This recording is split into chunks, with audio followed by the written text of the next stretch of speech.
In this question, you have been asked to identify the nature of UV visible absorption bands that can be seen in the spectra of lanthanide ions. And also we need to predict the type of electronic excitation involved here. The electronic excitation is taking as Y and the nature of absorption band is taking as X.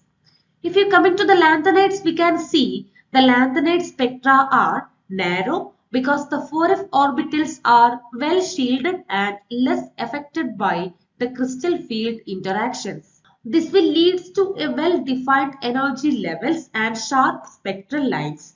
Additionally, we can say the transition between these 4f levels are typically weakly allowed.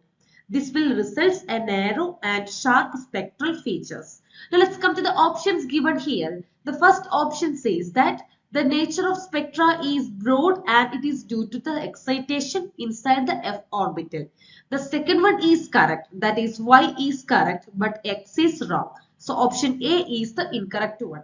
In the second option, it says that the nature of the spectral line is narrow and the type of electronic excitation is inside the f orbital. This is the correct answer. And option C is also wrong because it says that this excitation is taking place within d and f orbitals. And option D also giving the wrong answer because according to option D, which is same to that of the option C. So the correct answer is option B.